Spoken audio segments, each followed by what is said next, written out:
فرمایا کہ وبشر الذین آمنوا وعملوا الصالحات، اے محبوب علیہ السلام خوشخبری دے دیں ان لوگوں کو جو ایمان لائے اور جنہوں نے نیک اعمال کیے، ان لہم جنات تجری من تحتها الانہار، ان کے لیے جنت ہے اور جنت وہ ہے جس کے نیچے نہریں بہہ رہی ہیں۔ اللہ تبارک و تعالیٰ نے اپنے محبوب کریم صلی اللہ تعالیٰ علیہ وسلم کے غلاموں کو خوشخبری سنوائی، اور سنوائی بھی حضور کے مقدس لبہائے مبارکہ سے۔ آپ انہیں خوشخبری دے دیں کہ ان کے لیے جنت ہے، باغات ہیں، اور باغات وہ ہیں جن کے نیچے نہریں رواں دواں۔ لیکن کن لوگوں کو؟ جو ایمان لائے اور جنہوں نے نیک اعمال کیے۔ کچھ نہ کچھ انسان کو نہ عمل کرنا چاہیے۔ وہ جو عمل ہے نا، کوئی بندہ اپنے عملوں سے جنت میں نہیں جائے گا، جنت میں خدا کے فضل سے جائے گا۔ لیکن یہ جو اعمال ہیں نا، یہ سبب بنیں گے اللہ کی رحمت کا، یہ ذریعہ بنیں گے خدا کے کرم کے متوجہ ہونے کا۔ جب ہم نیک اعمال کریں گے تو اس عمل کی وجہ سے رحمت ہوگی، اور وہ رحمت ہمیں اللہ کے قریب بھی لے جائے گی، اور اس رحمت کی برکت سے رب جنت بھی عطا فرمائے گا۔ ہمارے ہاں یہ ہوتا ہے کہ ہم زیادہ تر چیزوں کو تقریر سننے کی حد تک لیتے ہیں، اچھی نصیحت کا لطف ضرور حاصل کرتے ہیں، اچھے جملے کو اپنے دل میں اس کی فرحت ضرور محسوس کرتے ہیں، لیکن عمل کی طرف نہیں بڑھتے۔ اس کا نقصان یہ ہوتا ہے کہ یہ معاذ اللہ ایک باقاعدہ شعبہ بن جاتا ہے کہ میں نے بڑی خوبصورت تیار کر کے تراش خراش کر کے بات کرنی ہے، بڑی عمدہ کرنی ہے۔ اچھے ادیب تو پیدا ہوتے ہیں، اچھے خطیب، اچھے واعظ، اچھے سننے والے، داد دینے والے تو پیدا ہوتے ہیں، لیکن اگر عمل کا شوق نہ پیدا کیا جائے تو پھر باتیں نشستن گفتن برخاستن تک رہ جاتی ہیں، اس کا لطف نہیں آتا۔ پھر تو تقریریں ہو رہی ہیں، ہوتی ہیں اور ہوتی رہیں گی۔ نتیجہ کیا نکلا؟ جو آدمی کہتا ہے میں اتنے سالوں سے تقریر سن رہا ہوں، تو سوال یہ ہے کہ بھئی اتنا سننے کے بعد تم سنورے کتنا؟ سننے کا ایک ہی مقصد زندگی میں آپ سمجھ لیں کہ سننے کا مطلب سنورنا ہے، اور اگر آپ نے خیر کی بات سنی اور آپ سنورے ہی نہیں، میں آپ کو دعوت فکر دیتا ہوں۔ نبی پاک صلی اللہ تعالیٰ علیہ وسلم نے ارشاد فرمایا، ایک عورت تھی، طوائف تھی، ساری زندگی اس کی گناہوں میں گزری معاذ اللہ، پھر وہ ایک کنویں کے پاس سے گزر رہی تھی، ایک پیاسا کتا اس نے وہاں پیاس سے تڑپتے سسکتے دیکھا، اور پھر اس نے اپنے جوتے کو لٹکا کر اپنے دوپٹے کی مدد سے یا جیسے اس سے ممکن ہو سکا اس نے پانی نکالا، کتے کو پلایا، اللہ نے اس کی بخشش فرما دی۔ آپ ماشاءاللہ ہزاروں میں لوگ ہیں، آپ نے بڑی جلدی مجھے یہ بتانا ہے، یہ حدیث آپ نے پہلے بھی سنی ہوئی ہے نا؟ میرا خیال ہے کوئی بندہ نہیں رہا جس نے نہ سنی ہو، سنی ہوئی ہے نا ہم نے الحمدللہ۔ اتنے سارے بندے جو یہاں موجود ہیں انہوں نے سنی ہوئی ہے، تو ظاہر ہے امت مسلمہ میں جتنے لوگ ہیں ڈھیر ساروں نے یہ بات سنی ہوگی۔ لیکن میرا سوال یہ ہے، میں سڑکوں پہ روڈوں پہ سفر کرتا ہوں، ہم نے یہ حدیث درجنوں بار سنی کہ طوائف نے کتے کو پانی پلایا تو اس کی بخشش ہو گئی، لیکن حال یہ ہے کہ سڑک پر کسی گاڑی سے ٹکرا کر اگر کوئی کتا مر جاتا ہے، اب مر ہی گیا ہے، گاڑی والا، موٹر سائیکل والا، پجارو والا، بس والا کوئی اتنی جرت نہیں کرتا کہ لکڑی کے ساتھ، رسی کے ساتھ ہی پکڑ کے اسے سائیڈ پہ کر دے۔ اس سڑک پہ مرا ہوا پڑا رہتا ہے، یہاں تک کہ گاڑیوں کے ٹائروں کے ساتھ اس کا گوشت لگ لگ کے سڑک صاف ہوتی ہے۔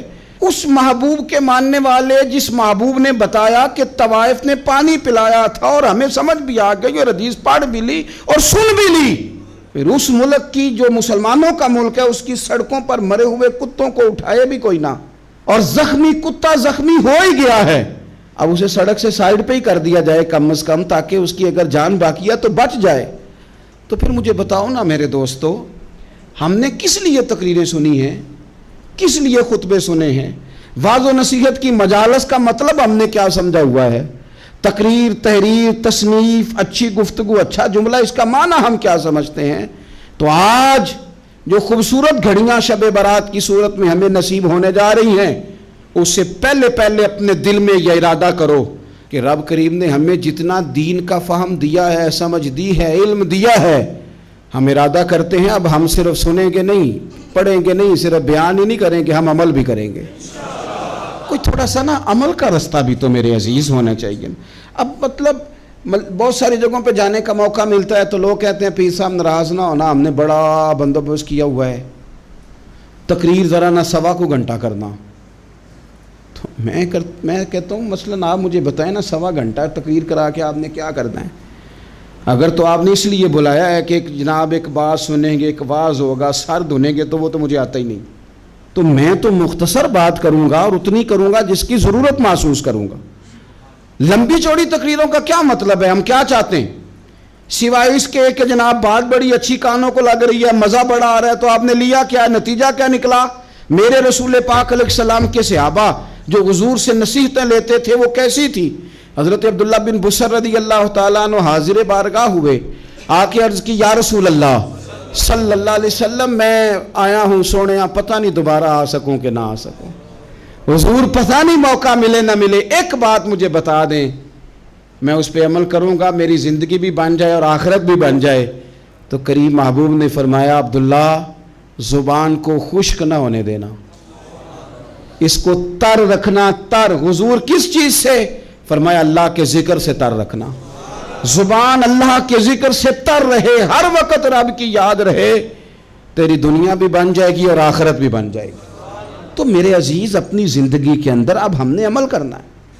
او جناب کمال پھر یہ ہے کہ جب واز سننے کا شوق بڑھ جاتا ہے، تقریر سننے کا شوق بڑھ جاتا ہے، سننے سنانے کا خالی مزاج ہو جاتا ہے، پھر بندہ ڈھونڈتا پھرتا ہے کہ نئی سے نئی چیز کہاں ملتی، انوکھی سے انوکھی چیز کہاں ملتی، انفرادی سے انفرادی بات. میرے بھائی آپ ضرور سنیں، ضرور سنیں. مومن کی گمشدہ میراث ہے، حکمت جہاں سے ملے لیں، لیکن عمل کرنے کے لیے لیں، عمل کرنے کے لیے. اب میرا دل کرتا ہے اب ہماری چپ سے بھی لوگ سبق سیکھیں. حضرت باجزید بستامی فرمایا کرتے تھے جس نے ہماری چپ سے کچھ نہیں سیکھا اس نے ہماری تقریر سے کیا سیکھنا ہے. اب تھوڑا سا نا اشاروں کی بولی بھی سمجھیں، اب تھوڑا سا یہ بھی ہو کہ بس بات پوری ہونے نہ پائے اور انسان کی رغبت عمل کی طرف بڑھ جائے. یہ مزاج ہمیں دیا ہے. اب تو بھائی آ جائیں آپ، صبح بھی تقریر کر دیں، دوپہر کو بھی تقریر کر دیں، شام کو بھی تقریر کر دیں، تو پھر یہ بھی ہوتا ہے کہ جناب وہ بیان آپ نے جو سنایا تھا نا وہ ذرا دوبارہ سنا دیں. تو میں کہتا ہوں پہلے سننے پر عمل ہو گیا تو نہ کریں. اب ہمیں تھوڑی باتیں سیکھ کر ان پر عمل کرنا ہے اور آگے بڑھنا ہے. بڑی سادی بات میرے ابا جی بتایا کرتے تھے. والا صاحب کہتے ہیں کہ ایک دیہاتی بندہ نا چلا گیا وہ کسی مولوی صاحب کی تقریر سننے. تو اس زمانے میں آپ کو پتہ ہے یہ واش روم کا مروجہ نظام نہیں ہوتا تھا، تو لوگ کھیتوں میں دوسری جگہوں پہ پیشاب کے لیے جاتے تھے. تو مولانا نے ایک احتیاط بیان کی. وہ کہنے لگے کہ پیشاب سخت جگہ پہ نہ کرو، زمین پہ بیٹھ کر، ورنہ پیشاب کے چینٹے اڑیں گے، کپڑوں پہ پڑیں گے، اور حدیث میں سخت حکم ہے اس مسئلے. تو کوئی نرم جگہ ہو ایسی جہاں پیشاب کریں چھینٹے نہ اڑیں. وہ بندہ عمل کرنے والا تھا نا، اس نے میری تقریر سن کے سر دھن کے جانا نہیں تھا. اس نے اتنی ساری ریت لے لی، کپڑے میں باندھ لی، اور وہ اس نے کندھے پہ رکھی ہوئی ہے. جہاں پیشاب کا وقت آتا پہلے ریت بچھاتا، پھر پیشاب کرتا تاکہ میرے کپڑوں پہ نہ پڑے. ایک صاحب نے اسے کہا کوئی ہفتے بعد چلو بیان سننے چلیں. تو کہنے لگا میں پہلے پہ عمل کر لوں، یہی بڑا ہے. میں نے تو اتنی ساری ریت، کندھا تھک گیا ہے میرا، اس دن سے اٹھائی ہے. تو میں نہیں چاہتا کہ نہیں بھی سنوں تو کسی اور جگہ میں. یہ تفریح تباہ کے لیے بات کو نہ سمجھیں. اس سادے آدمی نے جو ہمیں سمجھایا، مجھے اور آپ کو، اس پر غور کرے کہ کل بھی سنا تھا، پرسوں بھی سنا تھا، پیر صاحب نے ترسوں بھی کہا تھا، شیخ نے پرسوں بھی کہا تھا، پچھلے ہفتے بھی کہا تھا. تو نے اگر شیخ کی بھی نہیں سنی، استاد کی بھی نہیں سنی، پیر کی بھی نہیں سنی، اور اس دور کے پیر جو صحیح کام کرنے والے ہیں، استاد جو صحیح کام کرنے، مجبور ہو گئے ہیں بیچارے. کہتے ہیں کس کی تربیت کریں. کس درد سے کہا تھا حضرت سلطان باؤ نے. وہ کہتے ہیں اور رب دا طالب کوئی بھی نہیں ملیا، اتے جو ملیا ہے طالب زردہ ہو. یہ تو آئے ہیں کاروبار سیدھا کرنے، فوٹو کھنچوانے، فلاں کام کے لیے. یہ تو وہ جو ہم دینا چاہتے ہیں اس کا تو مزاج ہی نہیں. پہلے بھی میں نے کہا تھا، پھر کہتا ہوں مجھے شوق نہیں ہے. خدا مجھے معاف کر دے اس دن سے پہلے جس دن یہ شوق ہو کہ میں سویرے جاؤں گا تو نوٹ لاؤں گا، تو شام جاؤں گا تو نوٹ لاؤں گا. یہ شوق نہیں ہے، طبیعت نہیں ہے، من نہیں چاہتا. لیکن یہ کہ یہاں بھی آ جائیں خطاب کر دیں، یہاں بھی او خدا کے بندو ہم کہاں اس قابل ہیں ہم خطاب کریں. ہم نے تو نا جی ایک اذان دینی شروع کی ہوئی، صبح و شام ایک اذان پڑھتے ہیں، ہے یہ پیغام حضرت احمد رضا کہ بارگاہ نبی کے رہو با وفا۔ ہم تو کہتے ہیں ادھر آ جاؤ، ٹھوکریں کھاتے پھرو گے ان کے در پہ آ پڑو، قافلہ تو اے رضا اول گیا آخر گیا۔ ہم تو کہتے ہیں ادھر آؤ، اللہ رسول کی بارگاہ کی طرف رجوع کرو۔ اور وہ ایک جملے پہ اگر تو عمل ہو گیا، پیار سے باتیں کرتا رہتا ہوں، سب کے ساتھ نہیں کرتا، جس کا مجھے پتا ہو کہ یہ تھوڑا سہ لے گا۔ ایک دوست نے مجھے کہا کہ میں تو آتا ہوں تو مجھے علاقے کے لوگ کہتے ہیں ان کو بلاؤ، تو میں کہتا ہوں پورا عمل کرنا میری غلط ہے، تو پھر میں باقیوں کو بھی لگا جاؤں گا، تو اگر تیرا ہی عمل نہیں ہو سکا تو باقیوں کو میں نے جا کے کیا سمجھانا ہے۔ تو ایک تو آج کی جو رات ہے، اس سے پہلے اپنے اعمال کی طرف میں اکثر کہتا رہتا ہوں کہ شب برات پہ ہر مسجد سے زور زور سے رونے کی آواز آنی بھی چاہیے۔ شب قدر پہ آتی ہے، عمرے پہ جاتے وقت لوگ معافیاں مانگتے ہیں، حج پہ جاتے وقت، اور کروڑوں لوگ یہ کام کرتے ہیں سال میں۔ اگر 25 لاکھ 26 لاکھ آدمی یا 50 لاکھ آدمی حج کرتا ہے اور وہ جانے سے پہلے معافی مانگ کے گیا، توبہ کر کے گیا ہے، اور کروڑوں لوگ ہیں جو شب قدر میں ہیں، شب برات میں ہیں، اور انہوں نے کھل کے توبہ کی ہے، تو پھر میرے بھائی سویرے کرپشن ختم ہونی چاہیے نا ملک سے، سویرے 75% جھوٹ ختم ہونا چاہیے نا۔ ساری رات تو لوگوں نے توبہ کی تھی، صبح 80% حقوق العباد کا مسئلہ حل ہونا چاہیے تھا کہ نہیں ہونا چاہیے تھا، صبح ملاوٹ بہت حد تک ملک سے ختم ہونی چاہیے۔ تو کیا ہم نے سمجھ لیا ہے؟ ہم نے یہ سمجھا ہے کہ شب برات پہ بھی بس ایک رسم ادا کرو، آؤ تھوڑی توبہ کرو چھٹی کر جاؤ، آئیے شب قدر تو توبہ کرو چھٹی کر جاؤ۔ کیا یہ ہم نے مطلب سمجھ لیا؟ حج کرنے گئے، رب کی بارگاہ میں حاضر ہوئے، رسول کریم کی بارگاہ سے بھی جو ہو کے آ جائے اور بدلے ہی نہ، وہاں تک جائے اور بدلے ہی نہ۔ مدینے گئے، کعبے گئے، کربلا گئے، جیسے گئے تھے گھوم پھر کے ویسے ہی آ گئے۔ نتیجہ کیا ہے؟ اپنی زندگی نتیجہ خیز بنائیں۔ آج اس خوبصورت موقع پر جب شب برات ہمارے سامنے کھڑی ہے، اپنے ذہن میں تہیہ کریں کہ اب ہم نے بدل جانا ہے۔ شوگر ہو جائے تو بدلنا پڑتا ہے، اللہ معاف کرے، چینی چھوڑنی پڑتی ہے، من پسند مٹھائیاں چھوڑنی پڑتی ہیں، بدلنا پڑتا ہے۔ بلڈ پریشر ہو جائے تو یارو بدلنا پڑتا ہے۔ اگر انسان کو خدا نہ خواستہ کوئی مرض لگ جائے تو بدلنا پڑتا ہے۔ اولاد پیدا ہو جائے تو بدلنا پڑتا ہے۔ گھر میں بیٹیاں پیدا ہو جائیں تو بوڑھے باپ کو بدلنا پڑتا ہے۔ بال سفید آ جائیں تو پھر بھی تو بدل جانا چاہیے نا۔ انسان کی عمر 40 سال ہو جائے تو پھر بھی تو بدل جانا چاہیے۔ شب برات پہ توبہ کرے تو پھر بھی تو بدل جانا چاہیے۔ اب بدل جائیں، اب ہم بدل جائیں۔ اب نہ درد ہوتی ہے، گاڑی میں بیٹھیں تو کمر پہ درد ہوتی ہے، اب ہم بدل جائیں۔ اب لوگ بتاتے ہیں تیرے بال سفید ہونے لگ گئے، اب ہم بدل جائیں۔ اب لوگ ہمیں کہتے ہیں بچے جوان ہو گئے، اب ہم بدل جائیں نا یارو۔ اب لوگ ہمیں کہتے ہیں کہ اوہو، اب تو آپ اٹھتے وقت زمین پہ پہلے ہاتھ رکھتے ہیں پھر اٹھتے ہیں، اب بدل نہ جائیں۔ اب محسوس ہوتا ہے کہ نیند گہری نہیں آتی، اب محسوس ہوتا ہے کہیں کہیں جسم میں تکلیف ہے، اب بدل نہ جائیں۔ اب نہ کئی کلاس فیلو چلے گئے دنیا چھوڑ کے، اب بدل نہ جائیں۔ اپنے بہن بھائیوں میں سے کئیوں کا جنازہ پڑا، بدل نہ جائیں۔ ہم میں سے کئیوں نے ماں باپ دفن کر دیے، پھول ڈال دیے قبروں پہ، اب بدل جائیں۔ اب وقت تھوڑا رہ گیا، اب کچھ تبدیلی کی طرف آئیں، اب توبہ صحیح والی کر لیں، اب استغفار دل سے پڑھ لیں، اب تبدیل ہو جائیں، اب اپنے اندر باہر کچھ تبدیلیاں لائیں، اب اپنے ظاہر اور باطن کو سنواریں۔ اب اللہ رسول کی بارگاہ میں جانا ہے نا، تو کہیں ایسا نہ ہو شرم آئے حضور کے سامنے کھڑے ہوتے، حیا آئے نبی کریم کی بارگاہ میں کھڑے ہوتے۔ اب کچھ تبدیلی لائیں، آج ارادہ کریں کہ آج جو توبہ کریں گے وہ صحیح والی کریں گے، آج جو وہاں استغفار کریں گے اللہ کے حضور حاضر ہو کے تو وہ صحیح والا کریں گے۔ اب کچھ تبدیلی کا مزاج لائیں۔ اور پھر ایک اور بات بھی عرض کروں، ہمارے ذاتی تعلقات سارے دھوکہ ہیں، ہماری جیبوں میں مال سارا دھوکہ ہے، ہمارے بلند و باغ دعوے سارے دھوکہ ہیں، ہمارے بڑے بڑے رتبے سارے دھوکہ ہیں۔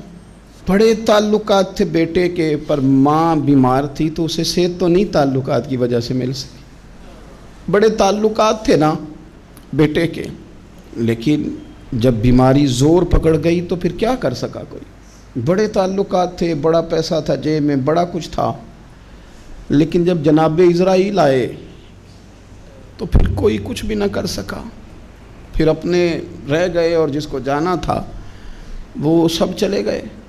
تو یہ جتنی چیزیں ہیں نا، یہ کچھ نہیں ہیں، یہ دھوکہ ہے۔ سچ صرف اللہ رسول کی ذات ہے، حقیقت صرف دین ہے، اصل صرف وہ بارگاہیں ہیں۔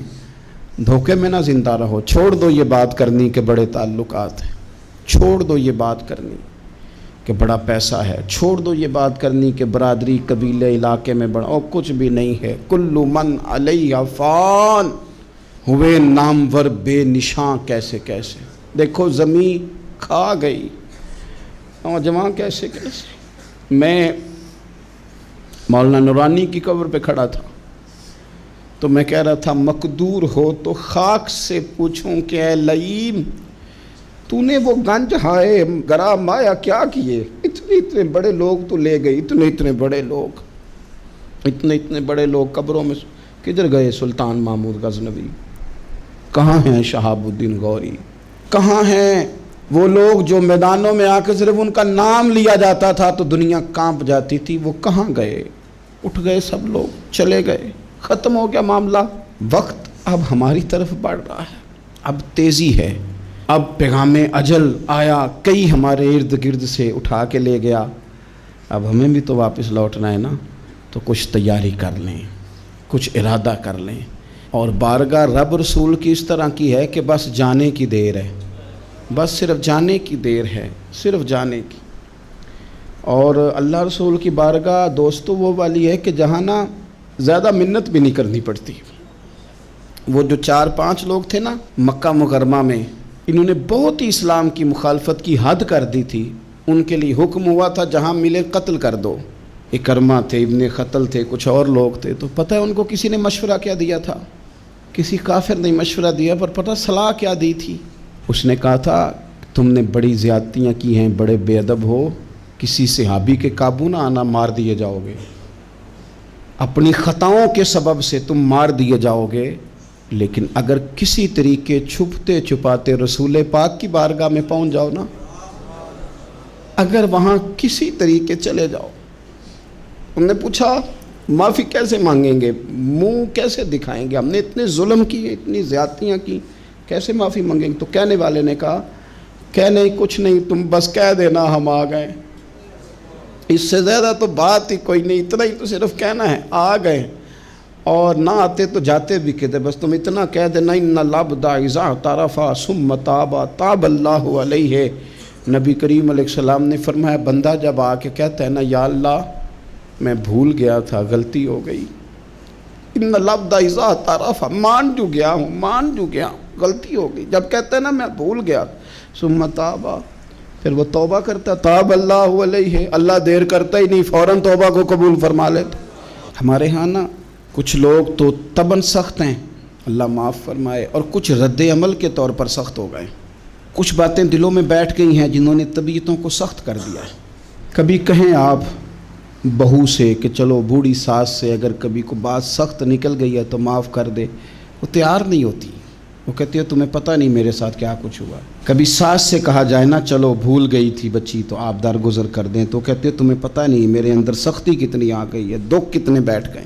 ہم نا طبیعتوں میں سختی کر بیٹھے، ہمارے دل دھڑکتے ضرور ہیں لیکن صرف اپنے بچوں کے لیے، ہمارے سینوں میں درد اٹھتا ضرور ہے لیکن صرف اپنوں کے لیے۔ ہم نے نا 2 4 5 6 باتیں جمع کر کے ان پر پورا ذہن بنا کے سخت ہو گئے ہیں، طبیعتیں سخت ہیں، دل سخت ہیں۔ میرے نبی پاک صلی اللہ تعالیٰ علیہ وسلم نے فرمایا، یہ حدیث مسلم شریف میں موجود ہے، فرمایا جنت میں وہ لوگ داخل کیے جائیں گے جن کے دل چڑیوں کی طرح نرم ہیں، نرم دل کے لوگ، معاف کر دینے والے، جلدی مان جانے والے۔ ایک صاحب تھے اپنے بھائی سے ناراض ہو گئے اور انہوں نے رشتے سے انکار کر دیا، پہلے ان کے بیٹے کی وہیں پہ نسبت تھی، انکار کر دیا۔ کئی لوگوں نے ان سے کہا، میں نے بھی کہا، تو وہ کہنے لگے پیر صاحب عزت بڑی کرتا ہوں آپ کی، لیکن میں مرد ہوں، ایک دفعہ نہ کر دوں تو پھر ہاں نہیں کیا کرتا۔ تو میں نے اس صاحب سے کہا، میں نے کہا یوں نہ کر، اگر صبح قیامت تیرے بارے میں کوئی سخت فیصلہ آ جائے اور رب کو منانا ہو کسی مقام پر تو کیا کہے گا؟ بہانے بنا بنا کے ہم سخت ہو گئے، دل اتنے سخت پتھر کر لیے، میں فلاں ہوتا ہوں جی، میں نہیں دوبارہ کسی کی سنتا۔ اور خدا کے بندو، میرے نبی پاک علیہ السلام نے فرمایا مومن تو اس طرح ہوتا ہے جس طرح اونٹ کے ناک میں نکیل ہوتی ہے، بٹھا دو تو بیٹھ گیا، اٹھ جاؤ تو اٹھ گیا۔ اور حضور نے فرمایا وہ لوگ جو بہت بد اخلاق ہیں، جھگڑالو ہیں، فسادی ہیں، سخت دل ہیں، وہ لوگ جنت میں نہیں جائیں گے۔ جو جھگڑے کرتے پھرتے ہیں، جھگڑالو لوگ ہیں۔ عزیز دوستو، اپنی زندگی کے اندر طبیعت میں نرمی، اگر طبیعت نرم ہو گئی نا جی، مزاج میں نرمی آ گئی، تو پھر آپ محسوس کریں گے کہ آپ معاف کرتے بھی جلدی ہیں اور معافی دیتے بھی جلدی ہیں۔ پھر آپ کے تعلقات بچیں گے، آپ کی نسبتیں بچیں گی، آپ کے بہت سارے رشتوں میں قربت آئے گی، ٹوٹیں گے نہیں۔ ایک تو دل نرم کریں، کسی شخص کے بارے میں دل میں کوئی بات ہے تو اسے معاف کریں اور معافی دیں۔ کچھ لوگ بالکل ٹھیک ٹھاک ہوتے ہیں، کوئی ناراضگی نہیں ہوتی، لیکن آپ نے بچی کی شادی کا کارڈ دیا نہیں تو فوراً ناراض ہو جاتے ہیں، اور پھر آپ سمجھا رہے ہیں، قائل کر رہے ہیں، وہ تیار ہی نہیں ہے قائل ہونے کو۔ سنو، اور اس حدیث کو یاد رکھنا، نبی پاک صلی اللہ تعالیٰ علیہ وسلم نے فرمایا جس کے پاس اس کا بھائی عذر لایا، بھائی معافی مانگنے آیا اور پھر اس نے معاف نہ کیا، اللہ کے حبیب فرماتے میرے حوض کوثر پہ نہ آئے۔ تو سخت ہو کے بیٹھ گیا ہے، تو کہتا ہے میرے سے پہلے سنے، میں آپ کو بتاؤں اس نے میرے ساتھ کیا کیا، اور ٹھہر جا۔ اگر حساب کتاب کے بعد معافی والا اصول رکھ لیا جائے کہ پہلے حساب کتاب ہوگا، غلطیوں کا مداوع ہوگا، پھر معافی ہوگی، تو یہی حساب اگر رب کریم بندوں کے ساتھ کرے تو پھر میں اور آپ کدھر جائیں گے؟ تو اس سادی بات پہ آ جاؤ نا، تو دو جملوں میں حضور نے سمجھائی ہے، فرمایا تم رب کے بندوں کو معاف کر دو، اللہ تمہیں معاف کر دے گا۔ تو آج کی شب سے پہلے، آج کے دن سے پہلے، رمضان المبارک کے تشریف لانے سے پہلے اپنی طبیعت کے اندر ایسا ذوق لائیں، ایسی طبیعت لائیں کہ ہم نے معافی دینی بھی ہے اور معافی لینی بھی ہے۔ بعض اوقات ہم رسم ادا کرتے ہیں شب برات سے پہلے، یہ سوشل میڈیا پہ چل گیا، فلانے کو فلان کہہ دیا، اگر کوئی کبھی ہوئی نا تو معاف، ایسے تو نہیں نا معافیاں ہوتی۔ ہمیں پتہ ہوتا ہے ہم سے کون ناراض ہے، ہمیں خبر ہوتی ہے ہم نے کس کو تکلیف دی، ہمیں پتہ ہوتا ہے کس نے ہمارے لہجوں سے پریشانی پائی ہے، کون ہے جو ہماری وجہ سے اذیت کا شکار ہے، تو اس سے جا کے معافی مانگے، تو یہ چیزیں معافی کا سبب بن جائیں گی۔ اور پھر میرے نبی پاک صلی اللہ علیہ وسلم نے 2-4 چیزیں اور بھی بیان کی ہیں، میرا دل کرتا ہے کہ وہ بھی ذرا آپ کو عرض کر دوں۔ حضور سید عالم علیہ السلام نے نا جنت میں لے جانے والے جب اعمال بیان کیے تو حضور علیہ السلام نے فرمایا کہ ایک تو زکوٰۃ صحیح ادا کرنا، شرک سے بچنا، توحید پہ قائم رہنا، اور زکوٰۃ ٹھیک ادا کرنا، اور اپنے رشتہ داروں سے اچھا سلوک کرنا، جنت میں داخل ہو جاؤ گے۔ یہ جو ہمارے زیادہ قریبی لوگ ہوتے ہیں نا، ان کا حق بھی شریعت نے زیادہ رکھا ہے، اور یہ بعضوں کا تکلیف بھی زیادہ دیتے ہیں۔ لیکن میرے عزیز ایک بات سمجھ لیں اچھی طرح سے اور اپنے دل میں بٹھا لیں، میں نے درجنوں بار کہی ہے، پھر کہتا ہوں، اللہ تعالیٰ نے جو خاندان میرے لیے پسند کیا ہے نا، مالک نے مجھے وہاں پیدا کیا ہے، تو جو چچا اللہ نے میرے لیے پسند کیا ہے وہ مجھے بھی پسند ہونا چاہیے، اور جو ماموں اللہ نے میرے لیے پسند کیا ہے وہ مجھے بھی پسند ہونا چاہیے۔ انسانوں کے اندر کمزوریاں بھی ہوتی ہیں، خوبیاں بھی ہوتی ہیں، لیکن ہمارا یہ مسئلہ بن جاتا ہے کہ ہم نہ صرف کمزوریوں کو ڈسکس کرتے ہیں، خوبیوں کا تذکرہ کرتے ہی نہیں۔ اپنے مزاج کے اندر اس بات کو آپ نے پیدا کرنا ہے۔ آج ایک اور ارادہ بھی کریں، ایک اور اپنے ذہن کے اندر بات بھی زیادہ شوق کے ساتھ پیدا کریں۔ آپ یہ کوشش کریں کہ اپنی صلاحیتوں کو دیکھیں کہ آپ میں کیا خوبی ہے، بولنے کی ہے، لکھنے کی ہے، مال خرچ کرنے کی ہے، کسی کو پیغام دینے کی ہے۔ مسجد نبوی شریف میں ایک بی بی صرف جھاڑو خالی دیتی تھی، بیمار ہو گئی تو سرکار تیمارداری کرنے گئے، اور صحابہ نے حضور کو اطلاع دیے بغیر تدفین کر دی، جنازہ پڑھا دیا، تو حضور نے قبر پہ کھڑے ہو کے دوبارہ جنازہ پڑھایا۔ اپنے وجود کو بیکار نہیں رکھنا، اس سے کوئی کام لیں۔ اللہ فرماتے ہیں افحسبتم انما خلقناکم عبثا وانکم الینا لا ترجعون، فرمایا تم کیا سمجھتے ہو ہم نے تمہیں بیکار پیدا کیا ہے، اور کیا سمجھتے ہو تم نے لوٹ کر ہمارے پاس آنا نہیں؟ ایک ذرہ بھی تو بیکار نہیں ہو سکتا، لہٰذا میں کسی شخص سے بیزار نہیں ہو سکتا۔ اپنی اس صلاحیت کو ضائع نہ کریں۔ ہم نہ بہت سارا وقت ضائع کر رہے ہیں، ادھر ادھر موبائل کھول لیا، دیر تک فلانی چیز دیکھی، پھر فلانی دیکھی، پھر فلانی بحث کی۔ تو اپنے آپ سے نہ کچھ کام لیں، کچھ خدمات کریں۔ ہم زیادہ وقت لوگوں کا انٹرویو کرنے میں ضائع کرتے ہیں، دوسروں کی تفصیلات حاصل کرنے میں وقت ضائع کرتے ہیں، لوگوں کا دھیان رکھنے میں وقت ضائع کرتے ہیں۔ آج کے بعد اپنا دھیان رکھنا ہے، اپنی صحت کا دھیان رکھنا ہے، اپنے معاملات کا اپنے اوپر تھوڑی توجہ دینی ہے، کوشش کرنی ہے کہ کس حد تک ہم اپنی صلاحیت سے فائدہ لے کے کسی کا کچھ نفع کر سکتے ہیں تو وہ نفع کریں، اپنے وجود کو نفع بخش بنائیں۔ حدیث پاک سنیں گے تو آپ محسوس کریں گے کہ اللہ کتنے اجر دینے والا ہے۔ نبی پاک علیہ السلام نے فرمایا جس نے دین کے رستے میں اتنی دیر بھی قتال کیا، لڑا اتنی دیر جتنی دیر اونٹنی کا دودھ دھونے میں لگتی ہے، اتنا تھوڑا وقت بھی دین کے لیے اگر کوئی نکلا، جد و جہد کی، قتال کیا، لڑا، فرمایا اس بندے کو بھی اللہ جنت عطا فرما دے گا۔ اتنا تو کام کرے نا، اتنا تو کام کرے۔ اور حضور علیہ السلام نے رغبت دلائی، یعنی جتنا بھی عمل، حضور فرمانے لگے کسی عمل کو چھوٹا نہ سمجھنا، کچھ نہ ہو سکے تو اپنے بھائی سے مسکرا کے میلی لینا، اللہ اس پر بھی صدقے کا ثواب عطا کر دے گا۔ اور نبی پاک علیہ السلام نے فرمایا دوزخ سے بچ جاؤ صدقہ دے کے۔ خیال آتا تھا یا رسول اللہ کتنا کو دیں؟ تو فرمایا خشک کھجور کا ایک ٹکڑا، یعنی پوری کھجور بھی نہیں، خشک کھجور کا ایک ٹکڑا بھی خیرات کر کے بچ سکتے ہو تو وہ کر کے ہی صدقہ دے کے اللہ کے عذاب سے بچ جاؤ۔ معنی کیا ہے ان ساری روایتوں کا کہ کچھ کرو تو صحیح نہ، کچھ کرو تو صحیح نہ۔ ہمارے ایک بزرگ تھے تو کرونا کے دنوں میں انہوں نے ایک جملہ کہا، کہنے لگے یہ کرونا پتہ تمہیں کیا کہنے آیا ہے؟ کہنے آیا ہے کہ بیماریاں آ رہی ہیں، حالات خراب ہیں، یہ کرونا نہیں، یہ کہتا ہے کچھ کرو نا، کچھ اللہ اللہ کرو نا، فارغ نہ بیٹھو، دیکھو کیسے لوگ ڈھیروں کے ڈھیروں اب جا رہے ہیں، اب کچھ کرنا ہے انشاءاللہ تعالی، اب کچھ وقت ضائع نہیں کرنا، اور زندگی میں کچھ، میں کہہ چکا ہوں کہ ایک بندے کو بھی اللہ نے بیکار نہیں پیدا کیا، ہم نے خود اپنے آپ کو بیکار کر لیا ہے۔ اپنے آپ کو بیکار نہ کریں۔ جب رب کہتا فحسبتم انما خلقناکم عبثا، کیا تم سمجھتے ہو میں نے تمہیں بیکار پیدا کیے؟ آپ لوگ بڑے کام کے ہیں، بس اپنے آپ کو پہچانے۔ اقبال کہنے لگے عجب نہیں کہ خدا تک تیری رسائی ہو اور تیری نظر سے تو پوشیدہ ہے آدمی کا مقام، تو بندے کوئی نہیں سمجھ سکا تو وہاں تک تو کیسے جائے گا؟ اپنے آپ کو پہچانے۔ یہ جو کہتے ہیں نا مجھ سے کچھ بھی نہیں ہوتا، ناراض تو نہیں ہو جائیں گے؟